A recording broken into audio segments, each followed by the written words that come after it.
from the blackest corners of your mind, they call, pulling you deep into shadow, twisting your senses, keeping you from sleep. It's time to face your darkest fears. This is Tales to Terrify.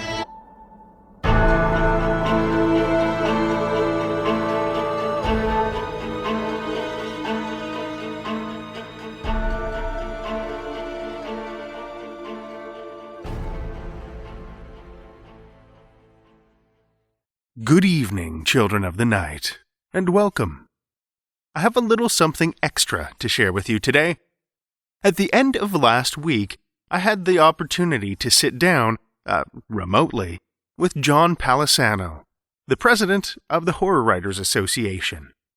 We talked about the Stokers, about the association itself, and about horror in general. It was a great conversation, and I'd like to share it with you here today. If you'd like more details about the Stokers, the Horror Writers Association, or John himself, I'll post those links in the show notes. Children of the night, join me for a conversation with John Palisano. You guys must have a lot on the go trying to get everything figured out with things being so crazy in the world right now and trying to figure out what's happening with a pretty major event. Yeah, we are definitely trying to deal with righting a very big ship with many moving parts. And it's not just the convention, it's all the different aspects of the convention. It's, if you know anything about StokerCon, it's like 5 conventions running at the same time with, different figureheads running each section. So coordinating all that and doing it intercontinentally is, it's a lot. So yeah. Oh, I bet. The first time you're hosting it in the UK, something really exciting and different to, holy crap, now it's an entire new set of logistics to try and figure out. Getting to the point before even the coronavirus came out, just getting all that coordinated was a lot. Because again, we have authors coming in from around the world, and we have the Final Frame Film Festival with filmmakers coming from all over the world. We're doing Horror University and then local programming. And we finally had everything just about ready, and then kabooey. Right near the finish line, eh? Yeah. So close. Well, the really good news is it's looking very likely that we're going to be able to postpone. I don't want to publicly say any dates or time frames yet because we're waiting on the hotel's confirmation, but it's looking really good. The other thing we want to make sure of is if we do postpone it and we're still in this situation in a few months, that we can postpone it again. So we're all trying to make sure that can happen and everything can be carried over. That's a lot to figure out. It is. And if I may say, the biggest thing I'd like people to know is the HWA is not abandoning anybody who is going to attend. We're definitely going to try to work with people with their schedules and try to help them with their airlines or their, hotel reservations and stuff like that. So we're going to help any member that needs that help. We're going to do our best. Just so people know we're not just like, hey guys, sorry, you're on your own. Bye. See you next time. No, we're not, we're all a family. So, and everybody coming, we appreciate. So definitely going to be doing our best to help facilitate any changes for people. So how many people are at the Horror Writers Association? How many staff do you have? Well, we're mostly volunteer run. I think we have over 50 people in different aspects all over the organization doing different things, at least, including the officers, including people that are volunteering on the juries, things like that. Yeah, it's small things and then big things, on up to, all our board of officers and trustees who do a lot of the heavy lifting. And the StokerCon team is its own unit as well of 5 different people. And then all the different trees that splinters off into. We've had the privilege of, for years now, we've reached out pretty much every year to the individual nominees, particularly in the short story category, because that's kind of our jam, to feature their stories on the podcast. And that was back from years and years ago when this was started by Larry Santoro. Ah, bless his heart. That voice. Yeah, no kidding. And, I think Larry's involvement with the HWA really kind of paved the way for one of the things that our listeners look forward to most every year with the podcast, hearing the Stoker-nominated stories. There have been last year, for example, we were a little bit late on the uptake. We had some ownership changes and that sort of thing. And there were quite a few people that actually reached out asking when or if we were still going to feature the Stoker stories. So I think that's kind of a testament to the awards themselves and, what they do. I thought this would be a really good opportunity, though. I'm not sure how many listeners who haven't either attended the Stokers or who are, aren't HWA members really know that much about the Horror Writers Association and what you do. So I thought this could be maybe a really good opportunity to get a bit of a peek behind the curtain to see what you do, what your mandate is, and why you exist outside of just the Stoker Awards. It's been an amazing event, I think, to help rally the horror community, but you guys do so much more than just the Stokers. Yeah. Well, I think that the HWA definitely serves a lot of different people now than it used to. We've worked really hard to include not just authors, but librarians and academics and publishers and comic book writers and screenplay writers and producers of cinema. And that's been an amazing situation. Oh, and video game and board game creators are also coming into our fold too. Anybody that's writing horror in one way or the other. We even have horror songwriters in our midst, which is really cool. And of course, poetry and prose and nonfiction we've always had since the beginning. And I think that's one of the neat aspects is that I always tell people, horror brings us together, but almost everybody has their fingers in many different genres and areas. I don't know anybody that just says, I only write extreme horror, nothing else. Yeah. They're always like, oh, I did horror, but I'm writing this romance series, or something like that. Or, a lot are into science fiction as well and fantasy. Some are straight literary. And I think as far as what we have to offer, we've also worked really hard because for a long time, the HWA was thought of as an amateur organization only for people just starting out. And we still certainly have that aspect. Where we can help, people just starting off on their journey. But now we're really helping authors well along on their journey too in many ways. There's a lot of support systems there for them as far as promotion for their books. There's a lot of professional support with things like the grievance committee and professional opportunities like being able to teach at Horror University, which is great because you can actually make a little coin there. Yeah. Things like that. So there's a lot of great opportunities. Well, I think that speaks to the diversity of the genre, too. I think that's one of the things that's always drawn me to it is, horror can cross over with so many different things. It touches so many different categories and so many different subgenres and other types of outputs, other types of work. It seems to span so much, and it seems to speak to so many people. I feel like it's almost come into its own even more in the last, decade or so, at least mainstream. I don't know that many people that don't enjoy a good horror movie now and then, whereas it feels like it used to be a little bit more niche. Have you found that to be the trend, or do you think it's been pretty consistent? It's absolutely been the trend. And there's a lot of good reasons for that. I think, it's become a very scary world for everybody. Yeah. In a lot of ways. And for people of all ages and all walks of life, it's a very scary, unpredictable, unsafe world. And I think it speaks to people the genre of horror in a way that few others do, and where you can kind of work your way through these fears and find ways to conquer them and empower yourself over them. And I think that is really something that has been a really valuable asset. We're seeing a big upswing in young kids coming to horror and literally coming to like our library events. We're seeing kids like 8, 10, 11, 12, and they're dressed as, Stranger Things. They're dressed as the characters in Stranger Things, and they're dressed as Pennywise.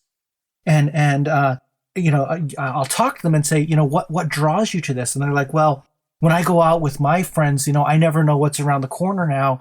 And when I watch Stranger Things, I feel like those kids are like me, or when I watched it, I felt like, those kids were like us. And there is scary people like always waiting to come after us. And I'm like, this is so cool. I mean, that's exactly and precisely what drew me to it as a kid and other generations. So it's great. Yeah. Me too. I think that mirrors my experience pretty closely too. Right? I remember I used to go to the library and get out those like books on tape and like get a whole bunch of like Stephen King stuff and just go through cassette after cassette while I was supposed to be sleeping, but hiding under the covers and scaring the crap out of myself. Right. It's funny. What do you think it is about like scaring the crap out of yourself? Is it the adrenaline rush? Is it that really, it seems to really stand the test of time as something that we like to do to ourselves. It's a little bit masochistic in a way. Yeah, I think you get a similar rush from like extreme sports, like jumping off of a bridge or, racing a car on a street you're not supposed to race it down. I think that's one of the things that really appeals to horror is you can get that in a book. And I think that's a really appealing feeling. It kind of gives you that a little adrenaline, a little bit of a high.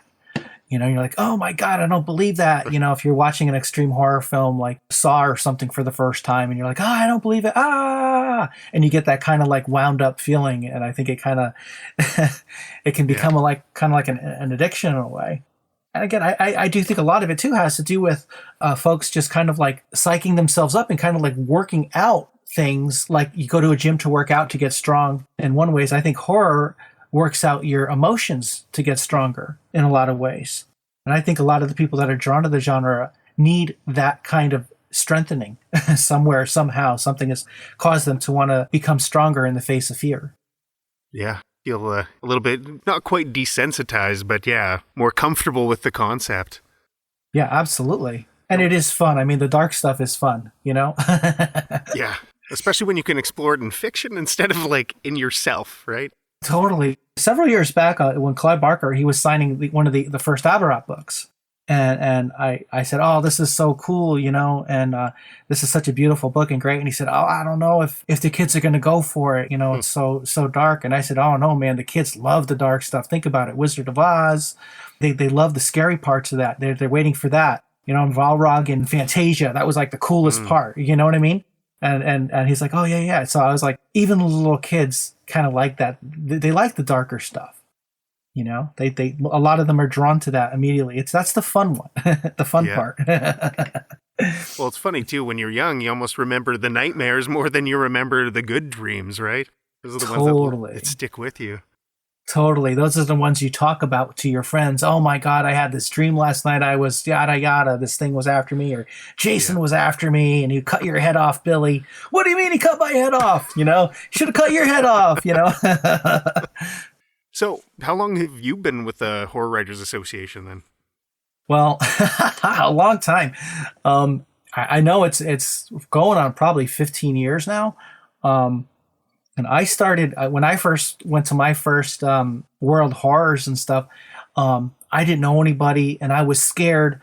And there was like all these old guys standing around in circles talking and yapping. I don't know anybody. And I'm like, hi guys, I'm a writer too. And they're like, yeah, that's nice. Anyway, this is fantastic literary horror that you should read from. And I was just like, oh my God, the HW Ancients, And but I met a couple of young Turks, my age, and we kind of stuck together. And we started like, stuffing goodie bags and getting involved little by little. And honestly, I remember I didn't have money to go to the banquet for the Stoker Awards. So I'd go to the convention, but I'd sit in the back because they'd let you, go in and just watch and sit in the cheap seats in the back. And I'd be so quiet, and we'd kind of be like whispering jokes to each other. And then, oh my gosh, here I am now. I'm up on stage and I have to address this, crowd of people now. And it's kind of crazy. So now when ever since I was a vice trustee and I'd have a table at the things, what I would do is I would go to the back and they'd say, who do you want to sit? And, one of the funny things is all the officers are like, oh, who are you going to sit with? In the Stokers, who's going to sit with you? You're going to sit with the stars. And I remember like 2 or 3 years ago, I'm not going to say names or name the convention, but I had invited people to my table. And I'm sitting at my table and none of these people were with me. And I looked over, they're sitting 2 to a chair at the table next to me because all the famous authors were there. Nobody wanted to sit with me. So I said, the maitre d' came up to me and said, sir, what do you want to do? And I said, go to the back and invite people who couldn't afford a ticket. Come sit with me. and I had a couple of people come up to the table. One of them was Krista Carmen, who I had never met before. And I think that was a really fun thing. And I started that tradition now. And I said, you guys fight over the famous people. I want to go and meet some brand new people first time here, you know? Yeah. You never know who's going to be famous a couple of years down the road, right? Right. And it's all about, giving back, because I was that person in the back of the room not so long ago. And I would have loved the chance to come up and like talk to quote unquote real writers and, pick their brains and make those connections, because it's hard. It's scary. Yeah. It's anti against, the writer's makeup to go and do these sort of things, to go and be assertive for a lot of them. And, a lot of us, I should say, to go up and push yourselves on people and talk to people and, make those kind of connections. Yeah, I bet. I definitely fall into that boat too. So Totally. can relate. Totally. Actually, I thought it was really interesting. We run a fair bit of Lovecraft's fiction and just understanding his background. And he pretty much failed in his lifetime because he wasn't able to promote himself. He was, not comfortable going out and kind of shilling his work to people. So Wow. Maybe that's why he turned out such a great writer, because he was devoting more of his time to that than socializing. yeah, true enough. I swear to God, man, like half the time I'm like, I could go an entire day just answering emails and promotions, and the business of writing can take over so quickly. Yeah. And I'm like, I haven't written a word in 2 days, but I've answered about 800 emails, I've talked a lot about writing. I guess that's one of the struggles with success too, is especially once it starts to turn into a business, you end up spending more time running a business than you do the things that got you into it to begin with, which is the writing. Yeah, absolutely. It's that old axiom, it's the business is half a show business. And it's true in any of these creative arts. That's the painful truth of it. Very few people get this, get the work coming to them. Even when you're a Stephen King or an Anne Rice or Clive Barker or Josh Mallerman, I mean, they're still having to go out and promote. I mean, King's all over the place all the time still, working it. And it's still vitally important in this era to be a person, be a personality. Yeah. And that could definitely, I sometimes I feel like I've talked to other writers about this too. And sometimes when you're writing, you actually hear all those voices and you hear those commentaries on Facebook on, what people liked and didn't like in a book, or what should or shouldn't be written about. And it changes what you write. And it's a weird phenomenon, and it's really hard to turn off. Yeah. And it's hard to turn off the business. I know a lot of people who like, what should I write? What's going to be hip in 2 years? What should I work on my next book? Should it be werewolves? Because is that going to be hot? Or are vampires going to swing back around? And you're like, oh man, it's hard to like figure out like in yourself, like how to be genuine in that. And I think a lot of writers too are told, like, hey, I was working with a publisher once and they said, hey, we're looking for such and such kind of book. We wanted to do, zombies, and, zombies are still hot. We want you to do zombies. Then we want you to do a vampire. And I was like, wow, okay, well, how can I do this and still be genuine and not just be riding a wave? And that's that's a challenge. Well, and I imagine like to do good work too, if it's not a story you're passionate about telling, if it's not a story you're excited about, it's pretty hard to write a really good story if it's just to make a paycheck. And I know there's writers out there that can pump them out like crazy that can do that, on request. But I think if you're if you're really investing a piece of yourself into something that's kind of necessary to get it, to get something really good. Yeah, 1,000% that. And I think, the metaphorical opening of the vein really has to happen. Even when you're doing like work like that or work that somebody's guided you toward doing, you have to kind of push that away and find the nucleus of the heart of the story and just be real and genuine. You can certainly get there. And it's not like, I worked in cinema and a lot of other things for years, and those are a little bit more guided, and they even they don't call it the art, they call it the craft in movies. And I never liked that, because it kind of said, no, this isn't really an art. You're just kind of a crafts person, following a template. And I was like, it was such a turnoff to me. It's changed tremendously in movies with the rise of the streaming services. But there were things like you would have outlines if you were working on TV. How many minutes until a break? What had to happen at this minute? What had to happen at that minute? And it was really kind of soul crushing. You're like, this is just kind of like filling in the blanks. And that's one of the things that drove me back into fiction in a big way. Because although you will get people that will say like, hey, we'd really like you to do zombies, that's kind of the extent of it.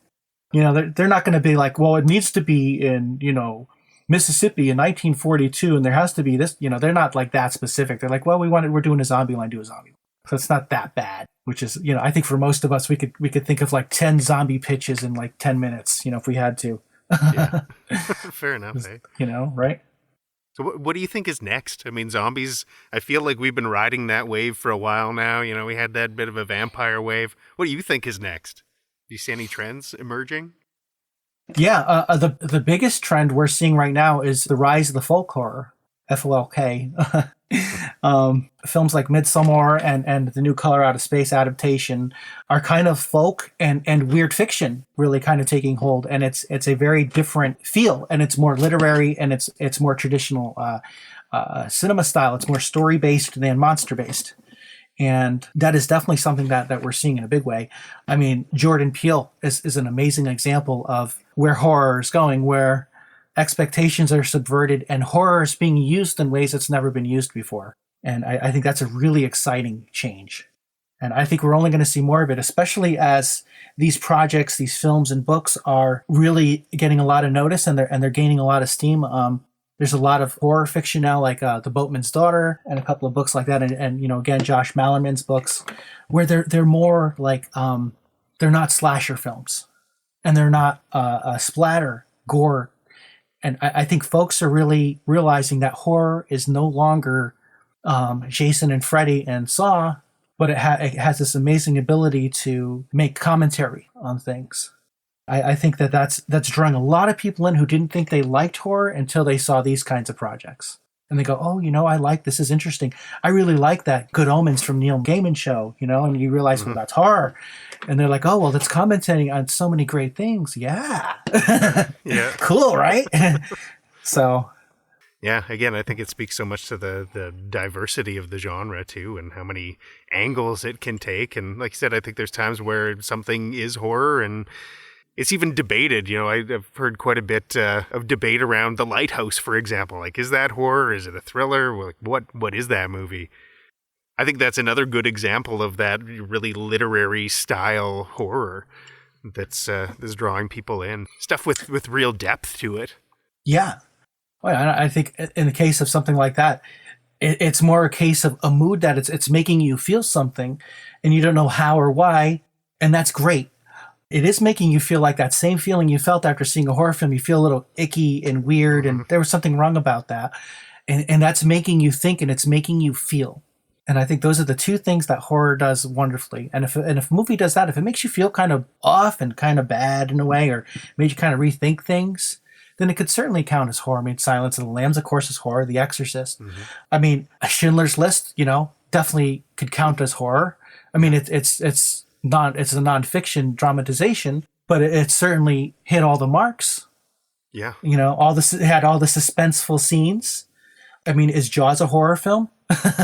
Yeah, it's a thriller too, but it's definitely horror. Hitchcock's films, horror films, they were released today, they'd probably classify them as horror.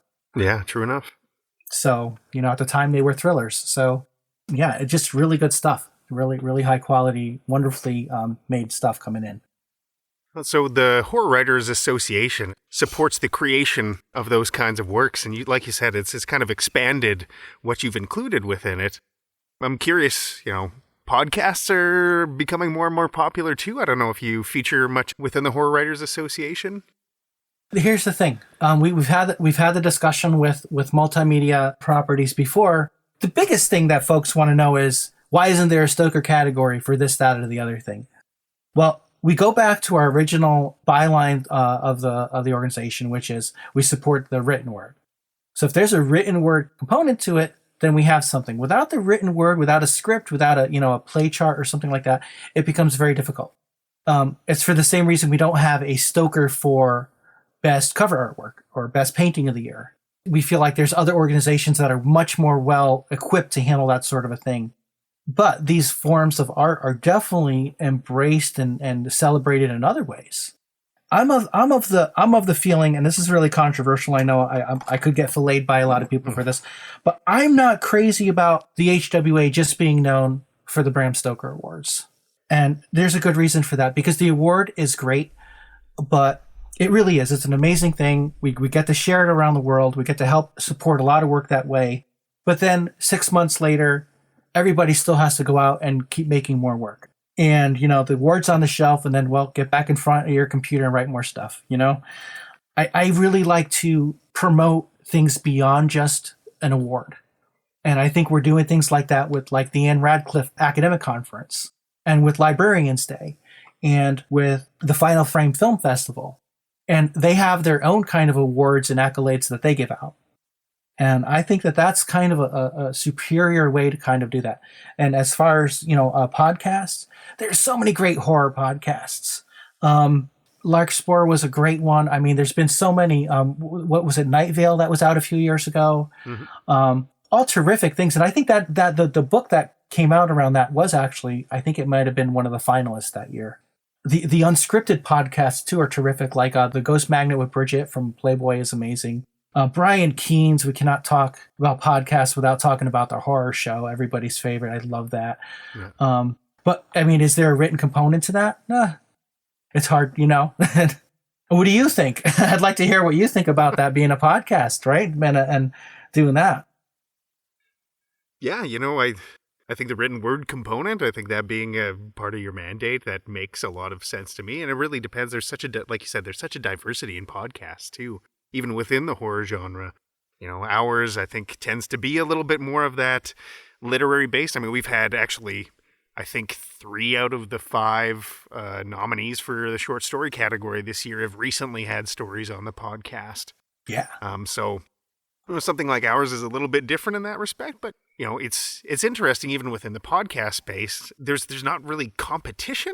It's like we're all kind of helping to build this big body of work that we love listening to each other, promoting each other, and I feel like I sense that from the horror community at large too. Many of the writers that I've spoken to, everybody wants to lift everybody else up. It's not, trying to get ahead of somebody else. It's let's all do amazing work together and help lift each other up. And I feel like an organization like the Horror Writers Association, because you bring everybody together in that, is, kind of a crucial part of that.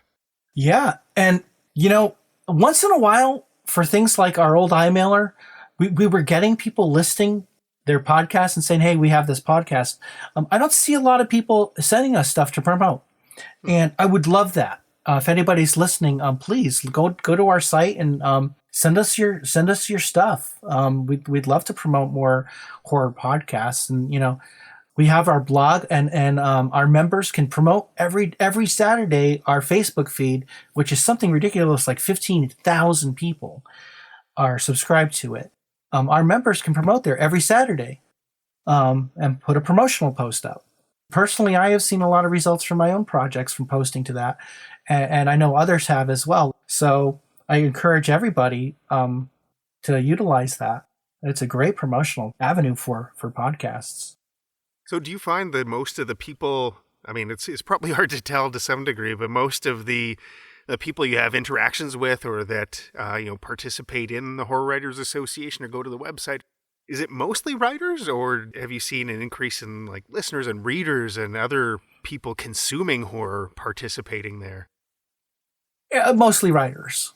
We don't have a lot of conduits within the organization for things like readers, unfortunately, and I think that's just the nature of it because we're more of a big support system for writers.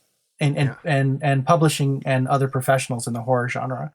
And I don't think there's not much there for readers inside. We do see a lot of outside attraction, like we're doing Librarians Day every year now. And we have our Summer Scares program that's going to all the libraries around the country where we promote books and have posters made and everything. We had the readathon thing a couple of years ago where everybody held up a book and their dog. And even Stephen King took a picture and that went around to all the libraries. So there's some really cool ways that we're trying to reach readers. But the other big thing we're trying to do is when we have our events is to make sure that they're more reader based than, shop based. So when we're doing appearances, like we're doing the Festival of Books or something, those are really geared towards readers. And the other big area we're working in is academics and libraries. Libraries have been amazing. Libraries are really doing an amazing job. They've kind of transitioned it. I don't know about your local library, but mine are kind of like these social services offices now, kind of on steroids, mm-hmm. where they have these huge event rooms and stages, and they pay for authors to come in and give speeches, and they do book signings, and they promote the books, and they buy 10 copies for the book of the month.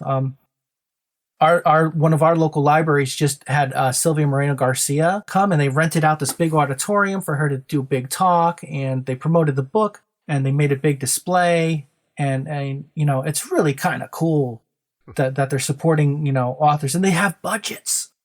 There's a great new festival called Story Fest in Westport, Connecticut that just started 2 years ago, and I was a guest last year, and it was phenomenal.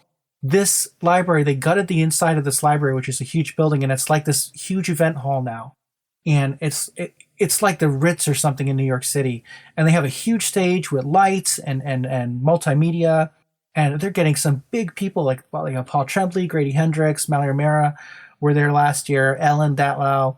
This year they have Neil Gaiman is going to be their keynote. And this is a library. Yeah, that's crazy.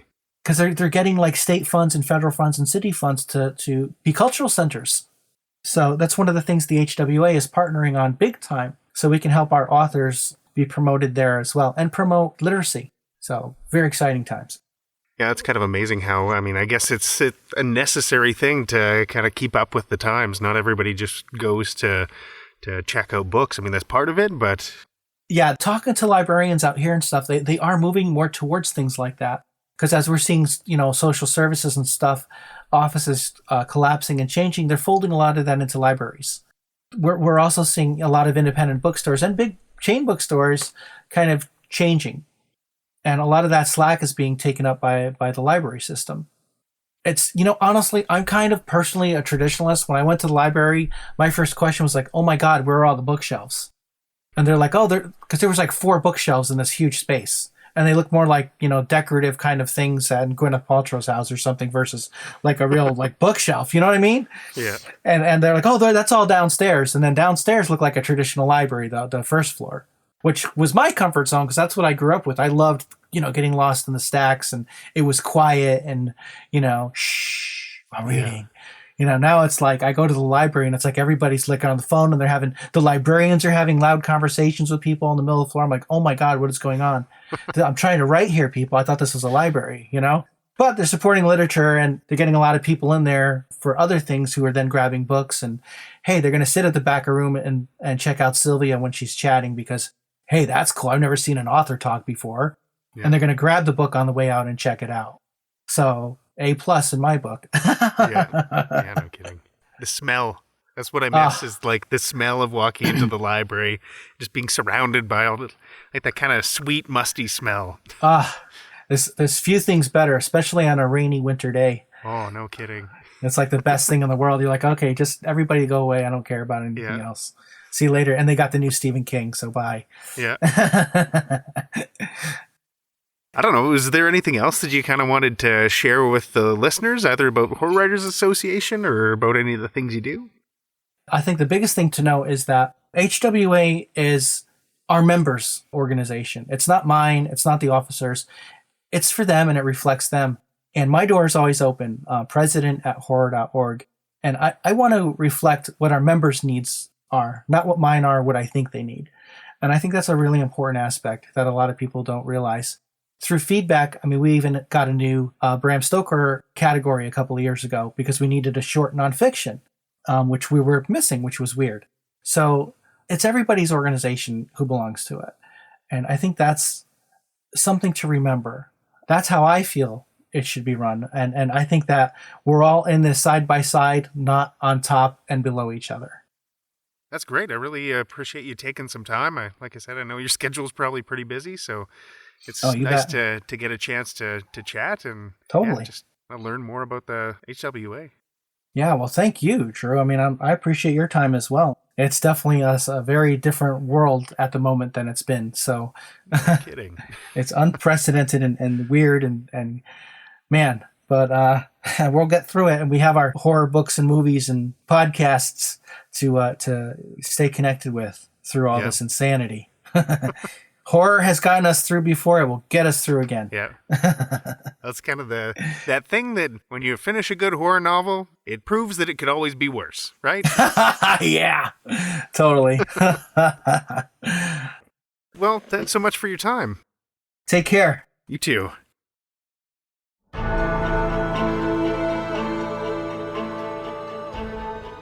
Well, children of the night, the hour is late, and we've run out of tales to tell. For now. Support us on Patreon for access to ad-free episodes and bonus content. Visit patreon.com/Tales to Terrify to sign up. Or if PayPal's more your style, you can support us via the link near the bottom of our homepage at talestoterrify.com. And if you've got a minute to spare, we'd love it if you'd pop over to Apple Podcasts, Spotify, Stitcher, or wherever you listen to podcasts, and leave us a rating or a review. Reviews are huge to a volunteer-run podcast like ours. They help keep us on the charts so we can infect the ears of new listeners. Tales to Terrify is produced by Seth Williams, Pete Morcellino, Meredith Morgenstern, Julia Zellman, and myself, Drew Sebastini, with original theme by Nebulous Entertainment.